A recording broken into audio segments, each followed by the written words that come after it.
Ang kwento ni Tomby.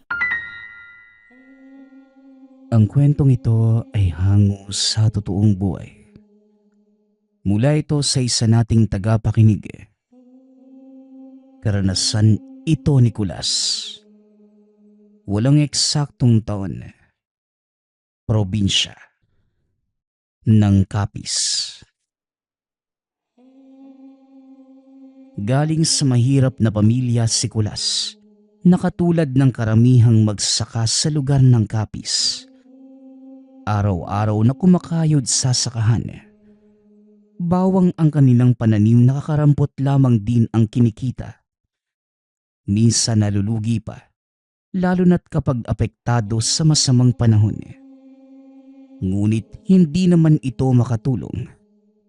Sa kadahilan ng madaling mapagod ang katawan at kagad nagkakasakit. Magagaan na trabaho lamang ang binibigay ng ama sa kanya. Tagabantay tuwing hapon dahil may mga pasaway na nagrarambulan sa mismong taniman, mga kapitbahay na basagulero. Sa paglipas ng panahon, nagbago ang kanyang buhay ng aksidenteng natagpuan ang isang natatanging bawang. Kakaiba ito kumpara sa karamihan. Matingkad ang kulay, matigas dahil naging bato. Kinuha niya gawa ng kuryosidad at gabi-gabing tinitignan. Iniisip kung ano yon hanggang sa nahumaling. Araw-araw nang dinadala. Nang tumagal, nararamdaman na lamang na may nagbabago sa sarili. Ang dating mahinang katawan, lumalakas. Ganadong-ganado sa lahat ng oras. Walang kapaguran. Hindi na dinadapuan ng sakit kahit ang nakasanayang paulit-ulit na lagnat. Kinakabahan ng binata. Hindi na iintindihan ang mga nangyayari. Hanggang sa dumating ang puntong pati ibang nilalang kayang maramdaman, lalo na ang mga aswang na minsanang napapasadya sa lugar. Tumagal ng tumagal. Dahan-dahan itong naunawaan magmula nang mapadayo sa bahay ng isang antingero sa karatig bayan na pareho niyang may tangan. Ito ang nagturo kung paano ang wastong gamit at iba pang pamamaraan. Inanyayahan siya nitong sumama sa panunugis isang beses. Namangha sa taglay na tangan at pagkabalik ng tahanan, nagpa siyang pangatawanan at gawing tungkulin ang pagtaboy sa masasamang nilalang na mararamdaman. O Kulas anak, halika muna rito at may pupuntahan ako sa kabilang bahay. Sasadyain ko lang si paring Oke kung tutuloy ba yung sabong sa piyesta. Sa Sabado na yun Ikaw na muna ang magbantay sa taniman. Kapag magrarambulan na yung mga siraulo, huwag kang matakot na mambato. Sa ulo mo tirahin, baka sakaling matauhan. Basta, ganun pa rin ha. Titigin ka lang sa mga pananim. Bawal kang gumawa ng kung ano. Lalakad na ako. Wika ni Tatay Kunor. Walang reklamong sumunod si Kulas sa utos ng ama. Sa katunayan, nais na nitong aminin na kaya nang gumawa ng mabigat na bagay. Ngunit sa takot na baka kung anong sabihin, sinarili na lamang muna. Umaasa na balang araw magkaroon ng lakas ng loob para maipagtapat. Kagaya ng nakasanayan, nagbitbit ito ng upuan at nagpunta sa gitna ng taniman. Doon naupo habang patingin-tingin sa paligid. Dala-dala rin ang tirador at supot ng bato, panlaban at pangtaboy sa mga pasaway. Tao man o hayop, katulad ng aso. Payapa ang mga sumunod na sandali. Hanggang sa unti-unti nang nadinig ang rambulan ng mga kabataan. Nauso ang basag ulo sa mga ito. Wagas din kung manggulo.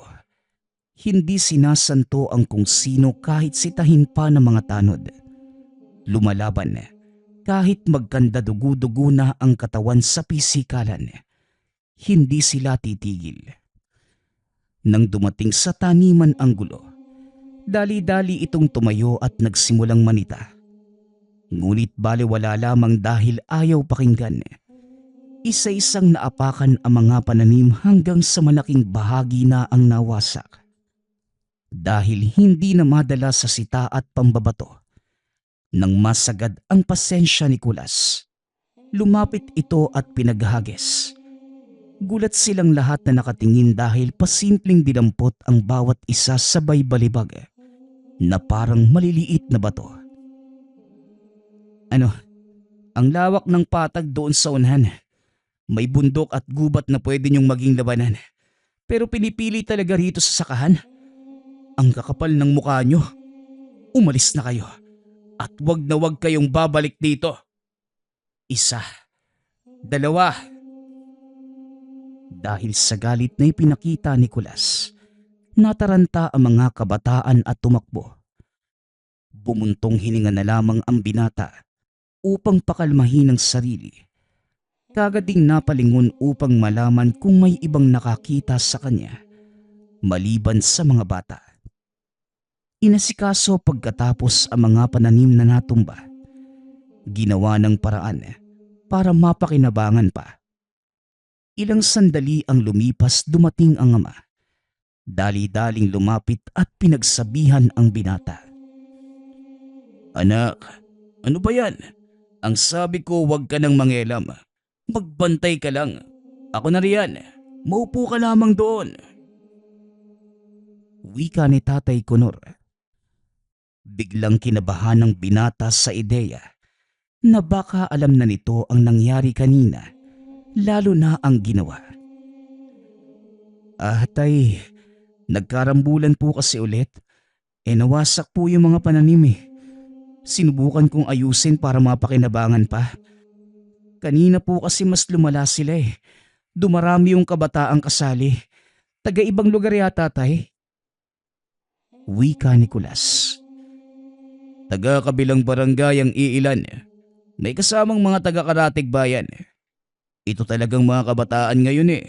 Walang ibang inatupag kundi pakikipagbasag ulo. Nagmamadali ako sa pag-uwi para maabutan. Wala na pala. Papaluin ko sana sila isa-isa . Ikaw ba na? Nasaktan ka nila? Tugon ni Tatay Kunor. Hindi naman po. Siya nga po pala, Tay. Kakarating mo lang ba o kanina pa? Baka kasi nakita mo yung nangyari kanina. Kakasabi ko lang na wala akong naabutan . Nabibingi ka na yata . Basta sa susunod, huwag mo nang galawin yung mga pananim na nasira sa rambulan. Bibilangin natin ang nawasak na puno para pagbayarin ng mga yun. Kung hindi natin sila madadaan sa sita, dadaanin natin sila sa paniningil. Sa mga magulang tayo dumiretso para sigurado. Wika ni Tatay Kunor. Nakahinga ng maluwag si Kulas nang malaman ang sagot nito. Sa paglubog ng araw, umuwi na rin ang mag-ama para makapaghapunan. Sa kalagitnaan ng kainan, isiningit ni Tatay Kunor ang isang usapin. Anak, ipagpaliban mo muna pala ang pagpunta sa kabilang bayan. Alam kong nag-imbita ang tiyahin mo sa karawan niya. Pero mas mainam na dito ka na lang sa bahay. Delikado roon . Kanina nabanggit sa akin ni Paring Oke na may sinalakay ng aswang. 2 buntis tapos hindi nakaligtas yung isa. Hindi ko na maintindihan yung takbo ng panahon ngayon . Kung hindi problema sa gulo ng mga kabataan, ito namang aswangan. Diyos ko po. Wika ni Tatay Kunor. Bahagyang nalungkot si Kulas dahil nagkasundo sila ng kakilalang albularyo na magkita para magkumustahan. Kapitbahay lamang ito ng tiyahin. Sasama rin sana ito sa panunugis. Ngunit dahil sa sinabi ng ama, nagdadalawang isip. Hindi niya ugaling sumuhay, lalo na kapag sinabing bawal ang paglabas. Atay, bakit po pala may aswang? San ba galing yung mga nilalang na yan? At bakit kumakain ng laman ng tao sa kadugo? Buhay talaga ang sadya nila? Tanong ni Kulas. Naku, malay ko sa mga halimaw na yan. Noong nagkamuwang ako, nariyan na yan eh. Ayos lang sana kung hanggang pananakot lang yung gagawin. Buhay talaga ang tinitira. May mga tao na nag-aaral kung paano sila puksain. Tinatawag silang manunugis kung hindi mo pa alam.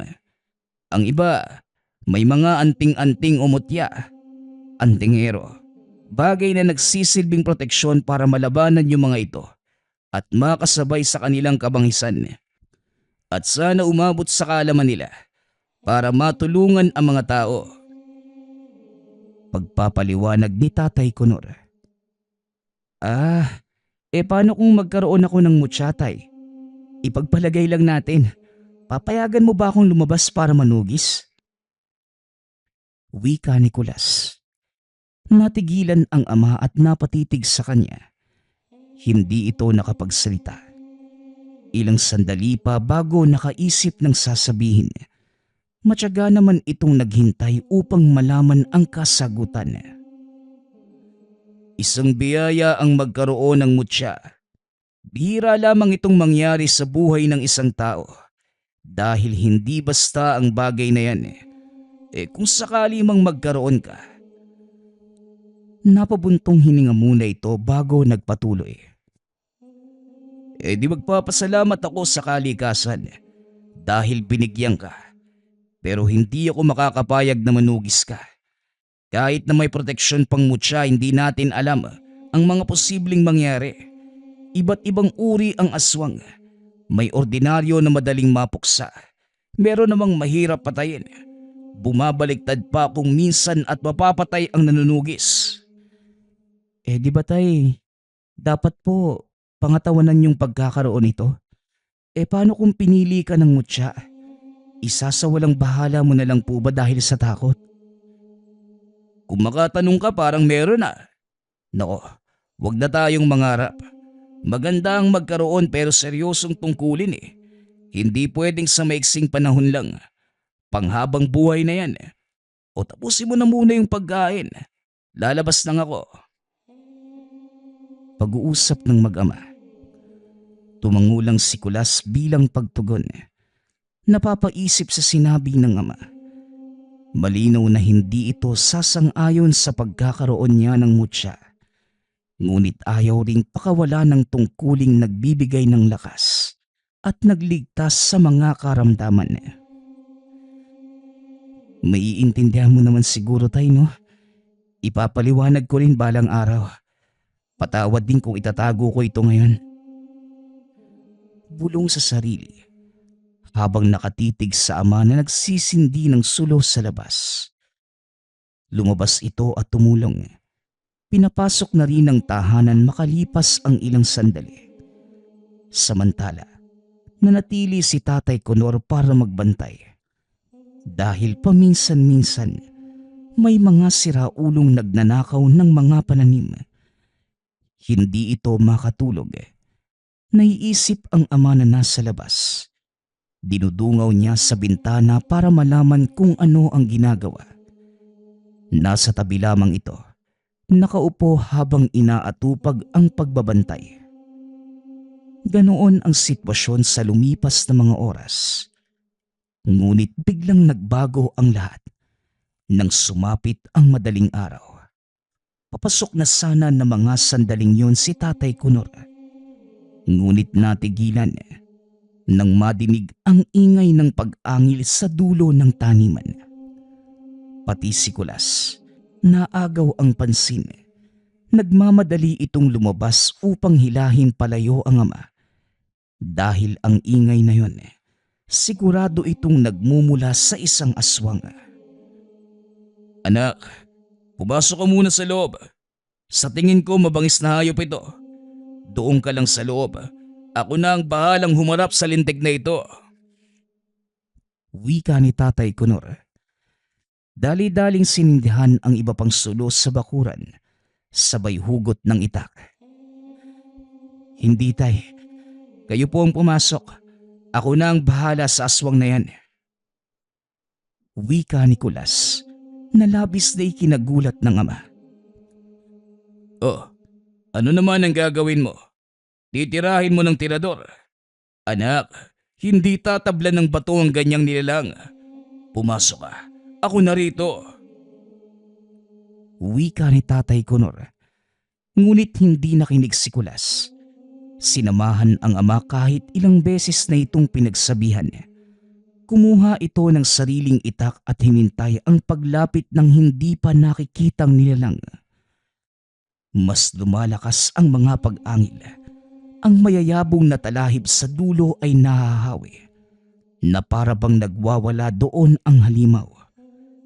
Lumapit sila at nakita ang isang nilalang. Duguan, maraming sugat sa katawan at malala ang lagay. Namimilipit sa sakit. Habang nakatitig sa kanila ang mga matang nangungusap. Ilang sandali pa, nagpalit ito ng anyong tao at kagad nagsalita. Wag. Hindi ako kaaway. Tulungan niyo ako. Tinutugis ako ng aking mga kalahi. Pakiusap. Tulungan niyo ako. Wika ng lalaki. Tulong? Mukha mo. Isa kang aswang tapos sasabihin mong hindi ka kaaway? Aba, utuin mo na yung iba. Huwag lang kami. Kung ayaw mong mapatay, sige, umalis ka na at huwag ka nang babalik dito. Oh, ano pang iniintay mo? Lumakad ka na bago ko pa maisipang tagain ka. Tugon ni Tatay Conor. Hindi ako pwedeng umalis. Wala na akong mapupuntahan. Hinabol ako ng aking mga kalahi. Kailangan ko po ng tulong. Tulungan niyo naman ako. Bakit ka naman hinahabol? Katulad ka lang din naman nila. Teka, sinusubukan mo ba kaming linlangin para mabiktima? Tanong ni Kulas. Wala akong balak na mambiktima, lalo na kung tao. Manong, hindi ako kagaya ng karamihang aswang. Sinusubukan ko pong mabuhay na katulad yung normal. Kaya nga tinutugis ako ng sarili kong mga kalahi. Dahil imbes na tulungan sila, kumukontra ako. Sa katunayan, pinapatay ko yung aswang na makikita kung bumibiktima ng tao. Pagpapaliwanag ng lalaki. Mararamdaman naman ang sensibilidad at pagkatotoo nito. Ngunit hindi yon pinaniwalaan ni Tatay Conor. Ulol, kami pa talaga ang susubukan mong bilugin? Kung hindi mo pa naitatanong, marami na akong napuksang aswang. Baka gusto mong dumagdag? Wika ni Tatay Conor. Manong, totoo po ang sinasabi ko. Maniwala naman kayo. Isa po talaga. Hindi na ituloy ang salita nang bigla itong mag-ibang anyo, sabay sunggab kay Tatay Conor na nasa malapit. Otomatiko namang kumilos si Kulas at sumaklolo. Matapos mahawakan, binalian ng kamay. Tinaga at wala sa planong napugutan ng ulo. Pareho silang nagulat na mapagtanto ang nangyari. Maging ang ama, hindi makapaniwalang tumingin sa anak. Kagad itong nag-iwas. Aba, marunong ka palang makipaglaban, anak? Hindi ko alam yan ah. Saan ka naman natuto? Ang lupit ng galawan mo. Sandali, gumamit ka ng lakas. Naku, lalagnating ka niyan, anak. Halika na sa bahay, bilisan mo. Wika ni Tatay Conor. Pero paano po yung aswang? Iiwanan na lang po natin dyan? Baka makatakas pa. Tugon ni Kulas. Halika na, patay na rin naman yan eh. Dalian mo bago may dumating. Malay natin may kasama pa yung iba. Muling wika ng ama. Hindi na nakapalagpas si Kulas. Hinila siya nito paalis at wala nang magawa. Gusto niyang balikan upang mailigpit ng mabuti ang katawan niya. Ngunit nakabantay si Mang Conor. Ayaw niya ring mahuli kaya't pinipigilan ang sarili. Kinaumagahan, maaga itong nagpunta sa dulo ng taniman upang tignan ang bangkay ng nilalang. Ngunit wala na itong naabutan maliban sa mga bakas ng dugo. Sinundan niya ang nahawing talahib na halatang dinaanan nito. Subalit walang natagpuan pagdating sa dulo. Kinakabahan ng pinata dahil minsan nang nadidinig mula sa kilalang antingero na posibleng mabuhay muli ang aswang. Depende naman sa uri at lala ng sugat. Hindi niya alam ang nangyari sa nilalang, kaya ganoon na lamang ang pag-aalala. Nagmamadali siyang bumalik ng tahanan at nagtanong sa ama. "Tatay, yung aswang kagabi, nakita niyo po ba? Nauna kayong gumising sa akin eh. Hindi na natin yung ginalaw kagabi. Pero wala na po ito roon. May alam po ba kayo?" Nagmamadaling tanong ni Kulas. Maaga akong nagising pero hindi pa ako pumupunta doon eh. Bakit? Nawala ba? Paano naman makakaalis yun? Patay na, di ba? Pinugutan mo na ng ulo. Tugon ni Tatay Kunor. "Yun na nga po, tay. Tinignan ko pero wala na. Akala ko may alam kayo. Posible po bang nabuhay yun muli? Nangyayari naman po yung ganun, hindi ba?" Wala akong ideya sa ganyan, anak. Isa lang naman akong hamak na tagasaka ng bawang eh. Pero paano mo nasabi na mabubuhay muli yun? Pinutol mo na nga yung ulo. Tinaga mo pa ng paulit-ulit. Nadinig ko lang sa matatanda noong nagpunta ako kina tiya. Marami doong mga tao na maalam sa ganitong bagay. Napapag-usapan nila yung aswang. Nakinig lang ako. Kung ganun, lagot na. Paano nga kung nabuhay yun? Paniguradong nagpapagaling. Tapos darating ang araw na babalikan tayo. Ito na nga bang sinasabi ko eh. Sana pala hindi na ako nagmagaling. Kung pumasok na lang ako ng bahay kagabi, di hindi umabot sa ganito. Minsan talaga ang sarap kutungan ng sarili ko no? Pati tuloy ikaw madadamay. Tatay, wag po kayong mag-alala. Kung sakaling magkatotoo ang sinabi nyo, sagot ko po ito. Ako ang bahalang pumuksa sa aswang na yan. Kahit ilan pa sila sa harapan ko. Pag-uusap ng mag-ama. Hindi makapaniwalang napatitig ang ama sa kanya. Nahampas pa ito. Aba, kung makasabi parang may kapangyarihan na. Hoy Kulas, ang aswang hindi yan basta-basta. Nakita mo naman yung nangyari kagabi. Mabuti nga nakialam ang Diyos at sinaniban ka ng anghel. Ayun, ligtas tayo. Wika ni Tatay Kunor. Natawa naman si Kulas sa sinabi ng ama. Hindi na lamang dinugtungan pa ang usapan. Nang mga sumunod na sandali, naging abala ito sa gawaing bahay. Habang si Tatay Kunor naman nasa taniman, pinuputol ang mga talahib na may bakas ng aswang, maging ang mga yapak sa lupa. Tinabunan upang walang magduda. Umiiwas lamang ito sa posibleng isipin ng mga kabaryo. Mahirap magpaliwanag sa mga taong hindi marunong makinig at mga ugaling mas pipiliin ang sariling paniniwala. Isa pa, wala na ang nilalang sa lugar. Pagkatapos, inasikaso ang pagbilang sa mga pananim na nasira noong nagkarambulan. Magkasama silang nagpunta sa kabilang bayan upang puntahan ang mga batang sangkot. May dalawang nakilala si Tatay Kunor dahil suki niya ng bawang ang mga magulang. Habang inaayos ng ama ang problema, minabuti ni Kulas na maglakad-lakad sa paligid. Naghahanap na mapaglilibangan upang hindi maburyo kahihintay. Sa pagbaybay ng daan, nagkasalubong sila ng kakilala niyang antingero. Mang Berto, kumusta po? Ako po ito si Kulas. Mabuti naman po nagkasalubong tayo. May gusto kong itanong tungkol sa aswang Wika ni Kulas. Biglang naging seryoso ang titig ng antingero. Lumapit sa kanya at nagtanong rin. Hindi mo man sabihin sa akin, naaamoy ko ang nangyari Sinalakay ka ng aswang, tama ba? Sariwa pa ang amoy. Nakakasulasok ang kumapit sa'yo.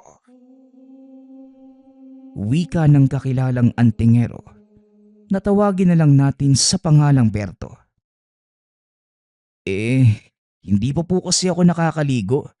Sa pagmamadali at maraming iniisip, nakalimutan ko yung personal na gawain. Pero talaga po bang naaamoy pa ninyo yung samyu ng aswang sa akin? Ilang oras na po yung lumipas. Kagabi pa kami nagkasagupa. Tugon ni Kulas. Malakas ang kapit ng amoy. Lalo na kapag nahawakan mo. Magsabi ka, ano bang nangyari? Mang Berto, kinalaban po namin ni tatay. Pero hindi naasikaso yung katawan. Natatakot po kasi ako na malaman niyang meron akong tangan eh. Tutol po siya ron. Gusto ko mang iligpit katulad ng ginagawa niyo noong isang beses akong sumama sa panunugis. Pero hindi nangyari. Binalikan ko po kaninang umaga pero wala na. Masasabi niyo po bang nabuhay yung kahit napugutan ng ulo? Wika ni Kulas. Nakahinga ng maluwag ang antingero. Binigyan siya ng tapik sa balikat. Huwag kang mag-alala. Hindi na yon mabubuhay. Napugutan mo na pala ng ulo. Ang aswang na may kakayahang mabuhay ay iilang lahi lamang. At kapag nagtamo ng sugat sa katawan, hindi kong napugutan ng ulo o nahati. Sa tingin ko, kinuha ng kasama ang bangkay kaya hindi mo na nakita. Mabuti ang ginawa mo, Kulas. Biruin mo, baguhan ka pa lang pero may naiaambag ka na sa tungkulin natin bilang manunugis. Mas masaya po kapag pinayagan ako ni Tatay Kunor. Kapag po kasi ganito, itinatago ko. Limitado lang yung bawat pagkilos. Balang araw naman po, sasabihin ko rin sa kanya at sana sa pagkakataong yun, sasang-ayon na siya. Ipinagdarasal ko na payagan kanya. Paano kung sumuway ka muna?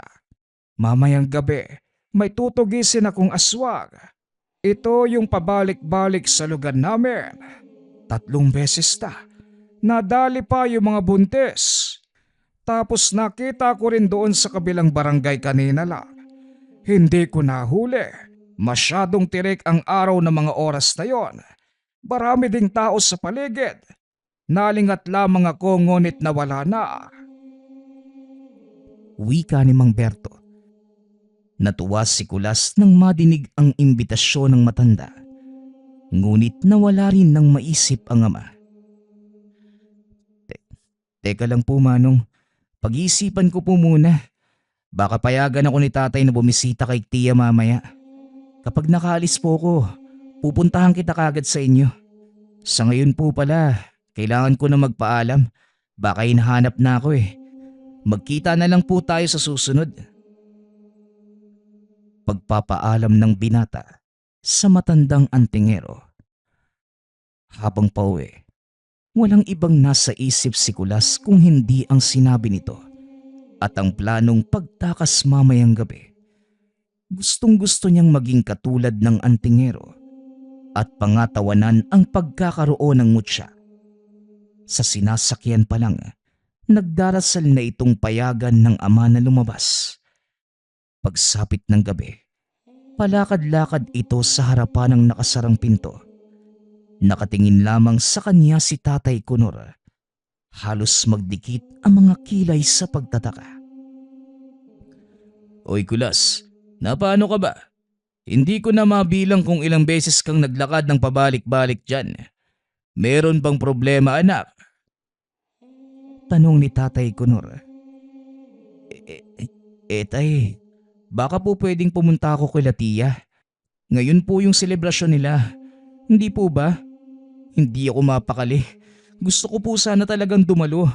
Kung papayagan nyo lang naman.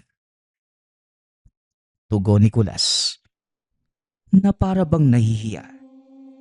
Matagal bago nakasagot si Mang Kunor at nang sandaling pumayag na ito, Tuwang-tuwa ang binata. Hindi na pinakinggan ang kasunod na sinabi dahil sa pagmamadali. Nakarating ito sa kabilang bayan, malalim na ang gabi. Wala nang katao-tao sa labas. Hindi na nakaabot sa tahanan ng tiyahin dahil nakasalubong si Mang Berto. Kasalukuyan na itong nanunugis. Oh, tama lang ang dating mo.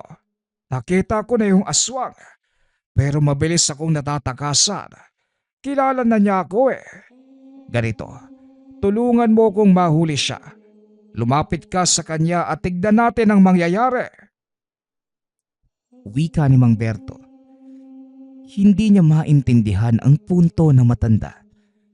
Ngunit sumunod pa rin. Kahit naguguluhan sa anong gagawin, nilapitan nito ang kinalalagyan ng isang ali. Nakaupo ito malapit sa tambakan ng basura. Kaagad ngumiti nang makita siya.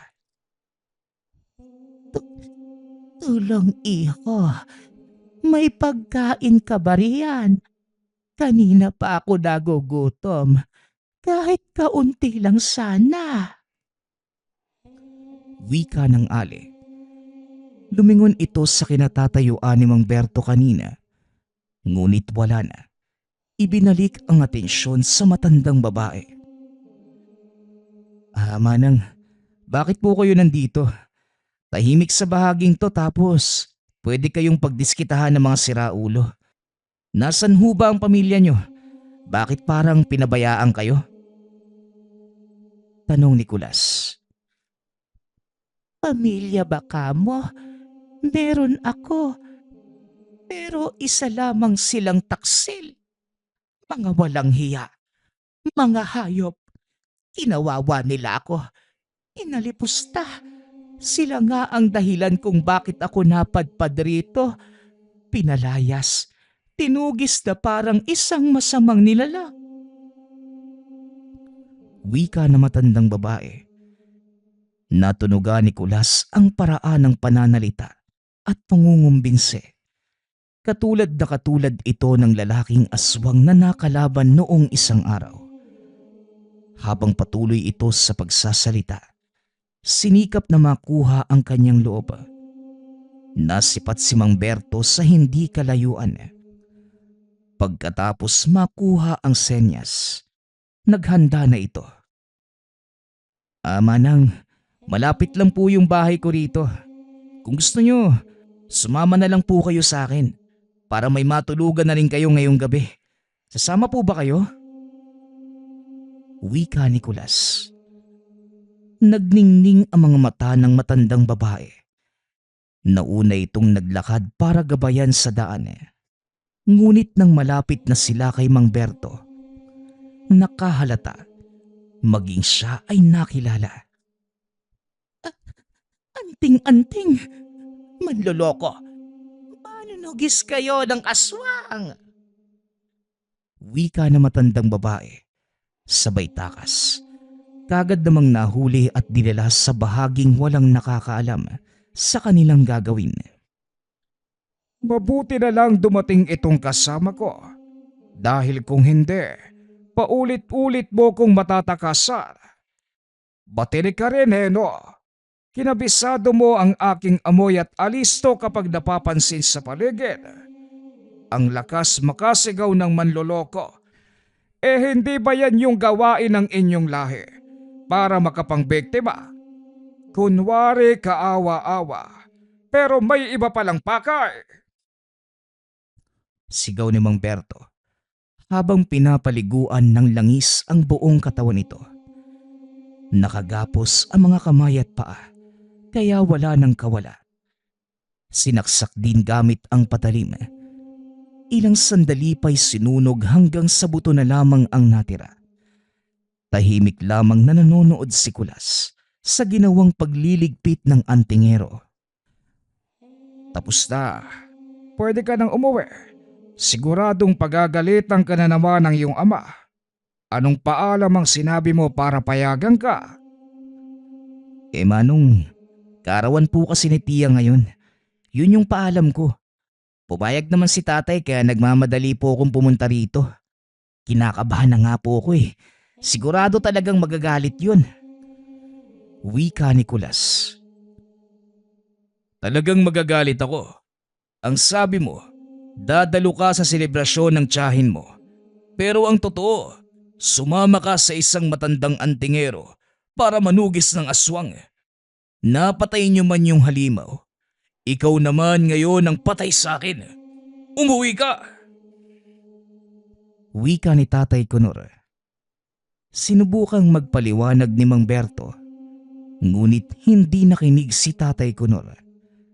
Pagka-uwi ng tahanan, pinagsabihan niya ang anak. Hindi ko alam kung kailan ka pa natutong magsinungaling. Kaya pala ang lakas mong makatanong tungkol sa mutya at aswang.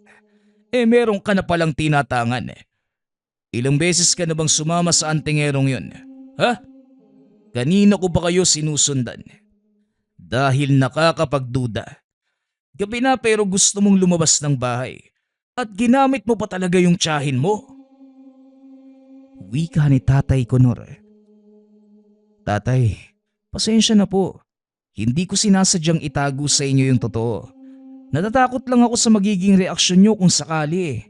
Humahanap lang po ako ng tiyempo. Tugon ni Kulas. Napabuntong hininga si Tatay Kunor. Mahabang katahimikan ang namayani bago ito nagsalita muli. O siya, kung yan talaga ang gusto mo, papayagan kita. Basta palagi mong siguraduhin na ligtas ka sa lahat ng oras. Huwag mo muna akong kausapin. Masama pa yung loob ko sa ginawa mong pagtatago. Wika ni Tatay Kunor. Natuwa si Kulas dahil sa wakas pumayag na ang ama. Ilang araw pa niya itong sinuyo para magkaayos muli. Galak din ang nararamdaman ni Mang Berto at hindi binigo ang binata. Itinuro niya ang mga dapat pang matutunan hanggang sa naging mas mahusay pa ito. Sa paglipas ng mga araw, unti-unting nawawala ang bali-balita tungkol sa aswang. Dahil sa oras na may matunugan, kagad itong ginagawa ng aksyon. Inuunahan bago pa makapangbiktima. Niyakap ni Kulas ang tungkuling ito hanggang sa naging ganap na manunugis at protektor ng mga tao laban sa anumang banta ng aswang. Ang susunod nating kwento ay mula sa isa nating tagapakinig. Karanasan ito ni Tibo. Walang eksaktong taon. Probinsya ng Samar. Nang mga panahong ito, labis na galak ang nararamdaman ni Tibo. Isang buwan na lamang magtatapos na ito sa kolehiyo. Kaya sa isang buwang natitira, pinilit ni Tibo na pumasok araw-araw sa eskwelahan. Kilala ito ng mga kamag-aral bilang pala absent dahil sa madalas nitong pagliban sa klase. Hindi dahil sa bulakbol ang binata, kundi nagkukulong ito sa loob ng kwarto dahil sa takot sa mga tao. 6:00 ng umaga, palabas pa lamang sana ng pinto at papasok ng eskwelahan nang madinig niyang humahagulgol ang ina. Kaagad namang natanong ni Tibo kung ano ang nangyari. Ang tiyo Mario mo, patay na. Hindi na kinaya ang sakit sa baga. Wika ni Nanay Marta. Dahil dito, nakaramdam din ng lungkot ang binata. Si Tiyo Mario ang nagsilbing tagapangalaga niya ng mga panahon na nangingibang bansa pa ang ina. At sa katunayan, sa probinsya na lumaki si Tibo at 5 taon pa lamang ang nakalipas magmula nang umuwi ang ina at nagpa siyang manirahan sa Maynila. Kaya naman dali-dali itong sinamahan ng ina sa eskwelahan para ipagpaalam ang pagliban sa klase. Gawa ng pupunta sila ng probinsya para makilamay sa kanilang kamag-anak. Kinabukasan, maagang umalis ang mag-ina dahil 14 na oras pa ang kanilang magiging biyahe papunta sa Bicol. Pagkababa naman nila, mag-aantay pa sila ng oras ng sasakyan papunta sa mismong bahay ng tiyuhin. Nang makarating ang mag-ina sa bahay ng yumao, sobrang lungkot ng kapaligiran. Matapos yun, umuwi muna ang mag-ina sa kanilang tinitirhan bago pumunta sa Maynila. Halos 5 bahay lamang naman ang pagitan mula sa bahay ng kapatid. Pagkabukas ni Tibo ng pinto, naabutan niya ang ama. Hinahasa ang kinakalawang nitong itak. Nagmano namang kagad siya rito. Mamaya, pupunta ako sa Maisan. Gusto mo bang sumama, anak? Wika ng ama. Kagad namang sumang-ayon si Tibo dahil matagal na itong hindi nakakapunta roon. Madalas kasing tumutulong si Tibo sa paggapas sa Maisan. 8:00 na ng gabi nang mag-umpisa silang maglakad papuntang Lamay.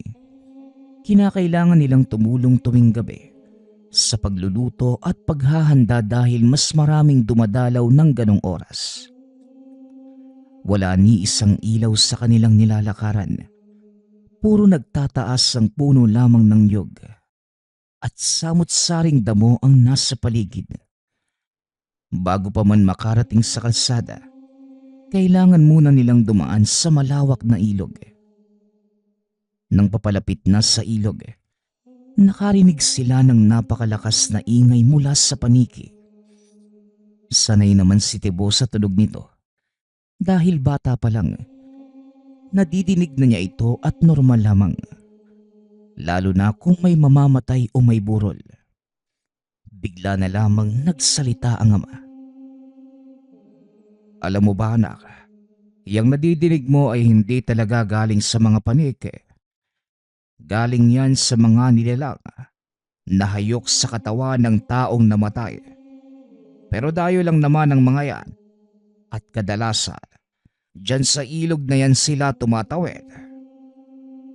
Wika ng ama, sabay turo sa ilog. Nakaramdam ng takot si Tibo, kaya naman napahawak ito sa braso ng ama. Ngunit sinabihan naman siya nito na kumalma lamang dahil hindi naman sila gagambalain. Nang makarating sa Lamay ay napakaraming tao. Kaya naman, dali-dali silang tumulong sa pagluluto. Nalaman ni Tibo na tatagal ng 2 linggo ang burol ng tiyuhin. Normal lamang ito sa probinsya na mga panahong yun. 3:00 ng umaga nang tuluyang humupa ang mga tao. Kaya naman, sabay-sabay nang umuwi ang mga kamag-anak ni Tibo sa sariling mga tahanan. Dahil sa sobrang pagod, napasarap ang tulog ni Tibo at nagising ng 3:00 ng hapon. Pagbangon niya, siya na lamang mag-isa sa loob ng tahanan. Dahil sa biglaang pag-uwi nila sa probinsya, napagpasyahan ng binatang tapusin muna ang proyektong kailangan na ipapasa pagbalik sa eskwelahan. 8:00 ng gabi at abala pa rin sa pagtatapos ng proyekto. Bigla na lamang itong napatayo nang makarinig ng napakalakas na kalabog. Ayon sa kanya, galing ito sa bubong at sa taas ng mismong kinauupuan. Sa sobrang takot, mabilis itong tumakbo sa kusina para kumuha ng bawang at itak. Bata pa lamang siya, alam na niyang pangontra ang bawang at panakot naman ang itak sa mga umaaligid na aswang. Nanginginig man ang mga tuhod, buong tapang itong lumabas ng tahanan. Ikiniskis ng 1 beses ang dalang itak sa puno ng mangga na nasa loob ng bakuran. Tumingala siya sa bubong at kinilabutan sa nakita. Isang matandang lalaki na walang damit Nakasuot lamang ng bahag ng isang katutubong aita at normal na tao lamang ang itsura. Laking pagtataka ni Tibo na mga panahong yun kung paano napunta ang lalaki sa bubong. Napaka-imposibleng makaakyat dahil wala silang katabing tahanan, bakod o maging puno. May puno man sa bakuran ngunit malayo naman ito sa kanilang tahanan. Kaya naman, kagad niyang napagtanto na isa itong aswang. Ipinagpatuloy lamang ng binata ang pagkiskis ng itak sa puno ng mangga. At makailang minuto lamang, bumaba na ito sa bubong at tumakbo ng sobrang bilis. Biglang naglaho ang nilalang, kaya nagpasya na din si Tibo na dumiretso sa lamay. Habang naglalakad, ikinikiskis pa din niya ang itak sa bawat punong madaanan hanggang sa makarating sa bahay ng yumaong tiyuhin. Ni isang beses, hindi na ito lumingon sa likuran. Natatakot itong pag lumingon siya ay makikita niya muli ang nilalang na nakita niya kanina. Pagkaraan pa ng ilang araw, wala namang kakaibang nangyari sa lamay. Ngunit noong 12 araw na, nagpaalam muna ang ama na magagapas ng mga mais sapagkat yon ang nakatakdang araw sa pag-ani ng mga ito. Dagdag pa ng ama, ang ibang makukuha niya ay gagamitin sa disperas ng lamay. Voluntaryo namang sumama si Tibo dahil gusto niya muli itong maranasan. Hanggang sa makarating na sila sa maisan. Paglipas ng ilang sandali, madami silang nakuhang mais kaya sila natagalan sa lugar. 8:00 na ng gabi nang magsimula silang maglakad pa uwi. Mabagal lamang ang kanilang paglalakad dahil sa sako-sakong mais na dala. Hila-hila ng ama ang pang-araro ng kalabaw dahil doon niya inilagay ang ilang sako ng mais. Hindi naman sila nahirapan sa dilim ng daan sapagkat bilog ang buwan ng mga sandaling yun. Habang binabagtas ang daan na may napakaraming puno ng nyog, napatigil sa paglalakad si Tibo dahil sa bagat na nakita. Isang uri ng aswang na nagpapanggap bilang isang napakalaking hayop o kaya naman domestikong aso. Sinabihan naman ito ng ama na magpatuloy lamang sapagkat maraming bagat doon.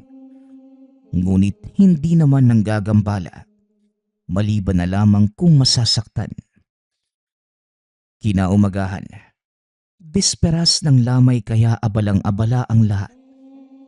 Nang gabing yun, nakatoka si Tibos sa pagkuha ng mga dahon ng bayabas para gamiting kinabukasan. Dahil pagkatapos ng libing, kinakailangan nilang magpagpag at maghugas ng kamay gamit ang pinakuluang bayabas. Matapos makolekta ang mga dahon, dinala niya na ito sa kusina.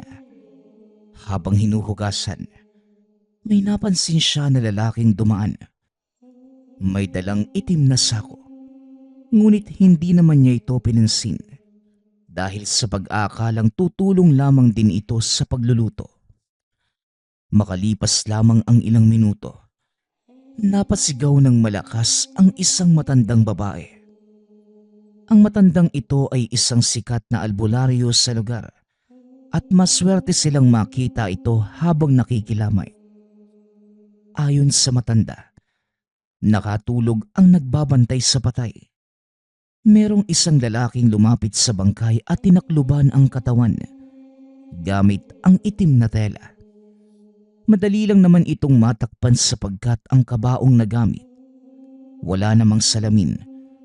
Napagtanto ni Tibo na ito yung lalaking nakita niya kanina. Nakuha naman ng albularyo ang atensyon ng lahat. Hindi pa din umaalis ang lalaki sa kinatatayuan na parang nagdarasal.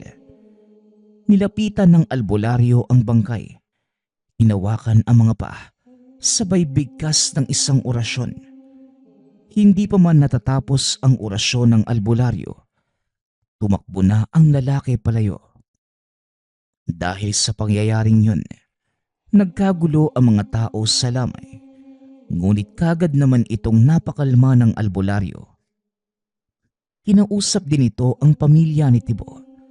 Ayon dito, pakibantayang maigi ang bangkay dahil ang aswang na yon, isang dayuhan lamang. Ang telang itinaklob sa bangkay ay para gawing sabulag habang nagdarasal. Kapag nagtagumpay ang aswang sa kanyang dasal, magiging karne o pagkaing dagat ang bangkay ng kanyang tiyuhin at magsisilbing panlason o pangyanggaw. Bukod sa insidente, wala naman iba pang nangyari ng gabing yun. Matiwasay din na nailibing ang bangkay ng tiyuhin ni Tibo. Halos 1 linggo muna silang namalagi sa lugar. Pagkatapos ng insidente bago lumuwas muli ng Maynila.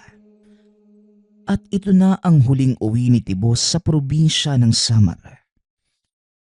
Sa kasalukuyang taon, 27 taon na ang nakalilipas magmula ng maranasan ang kagimbal-gimbal na pangyayaring yon. Ngunit simula ng araw na yon, magpasa hanggang ngayon, sariwa pa din ito sa alaala ng pamilya ni Tibo. Nagpapasalamat nga pala ako sa lahat ng sumusuporta sa ating channel. Nawa ay patuloy niyong suportahan at pakinggan ang ating mga kwento. Hanggang sa muling pakikinig. Paalam.